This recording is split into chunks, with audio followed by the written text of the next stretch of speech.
Hello my dear students. आज हम लोग जो अपनी लास्ट एक्सरसाइज इनकम्प्लीट रह गई थी उसे कंप्लीट करेंगे। आइए देखते हैं। हमारे पास एक पज़ल थी तो उसके 3 पॉइंट रह गए थे, उसे हमें कंप्लीट करना है। पहला पॉइंट है जो छूट गया था वो an important official in a Kings court is a minister. जो इम्पॉर्टेंट ऑफिशियल होता है राजा के दरबार में वो होता है मिनिस्टर। ठीक है, यहाँ पर ये जो लेटर्स आगे पीछे दिए हैं हमें उससे एक मीनिंगफुल वर्ड बनाना है। A ruler of many kingdoms is called an. एक रूलर जो कई किंगडम्स का हेड होता है उसे क्या कहते हैं? जो बहुत सारी किंगडम्स का हेड होता है, रूलर होता है, उसे क्या कहते हैं? एम्परर मीन्स राजा। A person who spends a lot of time in the king's court is कर्टायर।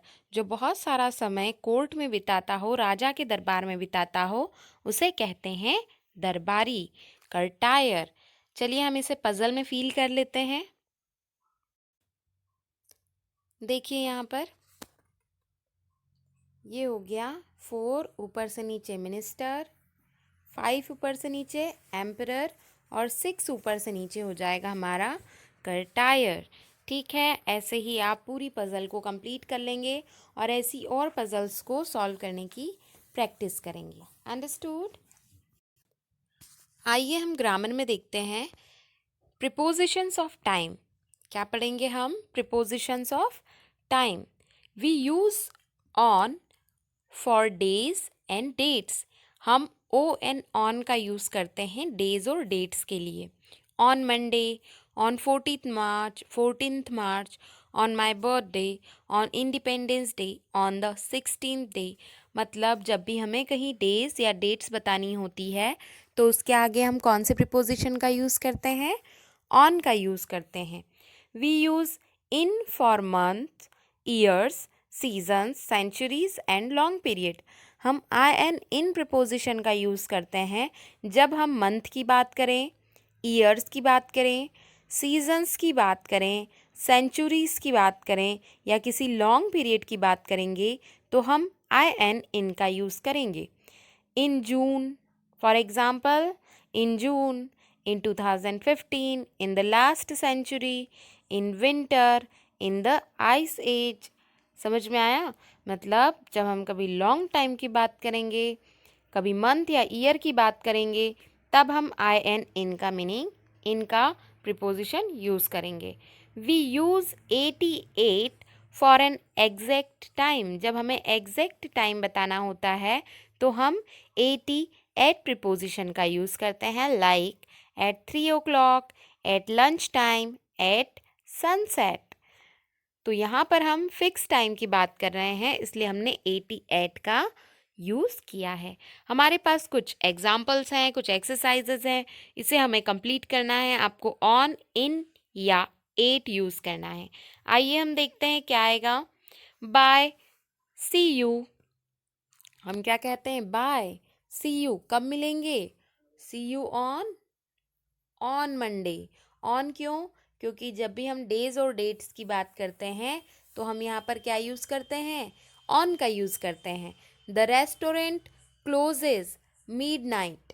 ये जो रेस्टोरेंट है आधी रात को बंद होता है, फिक्स टाइम है, इसलिए हम यहाँ पर यूज़ करेंगे 8 midnight। ओके, फिर हम बात करेंगे it gets very hot here. कौन से सीज़न में गर्म लगता है? समर सीज़न में। जब भी सीजन्स की बात होगी हम आई एन इन का यूज़ करेंगे। It gets very hot here in the summer. Do you go to school? Saturday. Saturday मतलब डेज हैं तो हम क्या करेंगे यहाँ पर? Do you go to school on Saturday. O N on का यूज़ हम यहाँ पर करेंगे। Nobody knows what will happen. कोई नहीं जानता कि फ्यूचर में क्या होने वाला है। फ्यूचर मतलब हम लॉन्ग टाइम पीरियड की बात कर रहे हैं इसलिए हम यहाँ पर यूज़ करेंगे इन का। क्या यूज़ करेंगे हम? इन का यूज़ करेंगे। Nobody knows what will happen in the future. The film starts 7:30 fixed time है, इसलिए हम यहाँ पर फिक्स टाइम के लिए क्या यूज़ करते हैं, 88 का। The film starts 8:30. नेक्स्ट है the 15th century most countries had a king, a queen और एन एम्परर। अब यहाँ पर हमने पढ़ा था जब भी सेंचुरीज की बात होगी हम आई एन इन का यूज़ करेंगे, तो यहाँ पर हम पुट करेंगे in the 15th century most countries had a king, a queen और एन एम्परर। नेक्स्ट है व्हाट डिड यू डू। आप रिपब्लिक डे पर क्या करते हैं, किसी डे की बात करी है हमने, तो हम यहाँ पर क्या यूज़ करेंगे, ऑन का यूज़ करेंगे। तो यहाँ पर हम लिखेंगे what did you do on republic day, ये ऑन प्रिपोजिशन यहाँ पर आएगा। नेक्स्ट है we have a class test. 25 नवंबर को हमारे यहाँ क्लास टेस्ट है, मतलब डेट दे रखी है, क्लास टेस्ट है, तो हम यहाँ पर ऑन का ही यूज़ करेंगे। We have a class test on 25 November. Understood? Next is I usually have a glass of milk.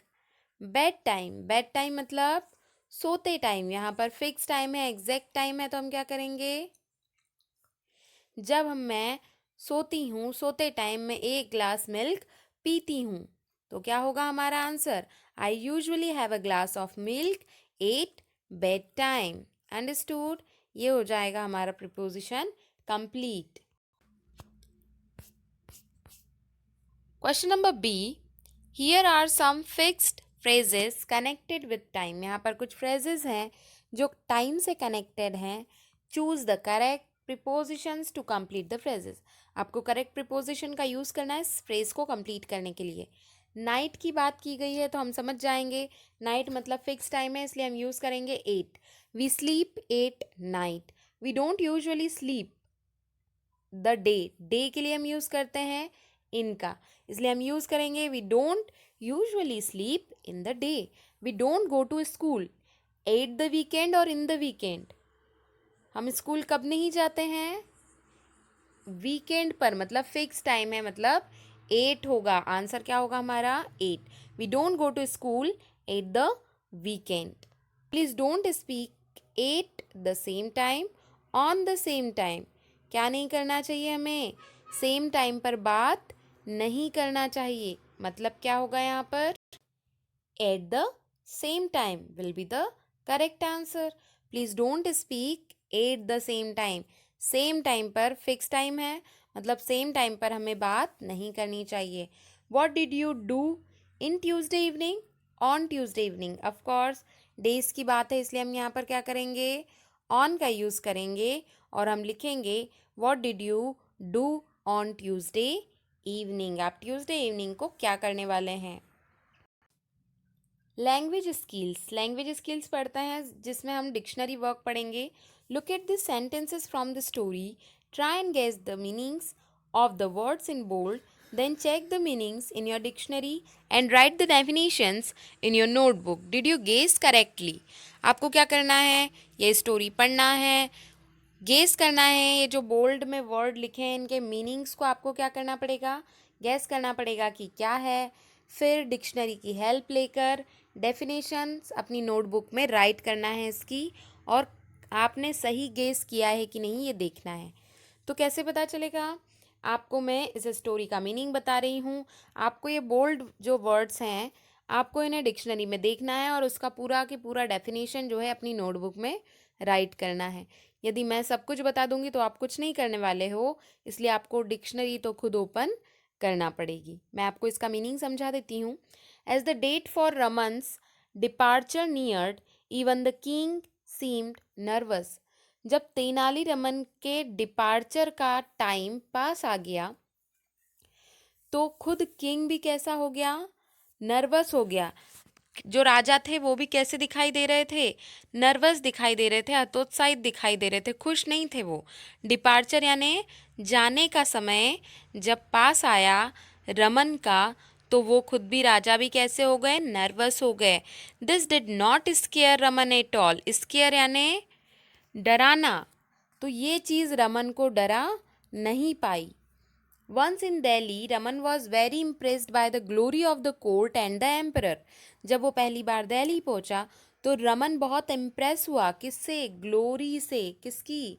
Court की और एम्परर की। जो एम्परर था और उसका जो कोर्ट था इतना ग्लोरी था, मतलब इतना प्यारा था, इतना भव्य था कि वो उससे क्या हो गया? इम्प्रेस हो गया। He kept up his efforts for 15 days। उसने अपने एफर्ट्स यानी प्रयास कितने दिन तक कंटिन्यू रखे? 15 days तक कंटिन्यू रखे। May be he has already accepted defeat. हो सकता है कि उसने अपनी डिफीट यानी हार पहले ही एक्सेप्ट कर ली हो।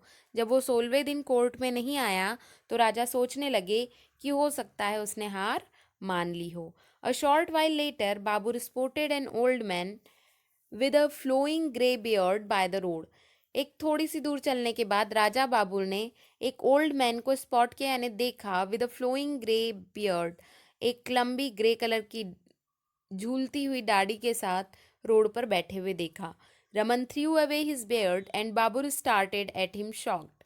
रमन ने जैसे ही अपनी दाढ़ी निकाली बाबुल उसे घूरने लगा और शॉक्ड हो गया, अचंभित हो गया। ये सब मीनिंग मैंने आपको समझा है। अब आपको इसे डिक्शनरी में सर्च करना है, उसकी डेफिनेशन को आपको अपनी नोटबुक में लिखना है। अंडरस्टूड? यहाँ पर स्पेलिंग में डबल कॉन्सोनेंट्स हैं, इन्हें हम अपने अगले वीडियो में पढ़ेंगे। तब तक के लिए आप इस वीडियो को अच्छे से देखें, ध्यान से समझें। Have a nice day to all.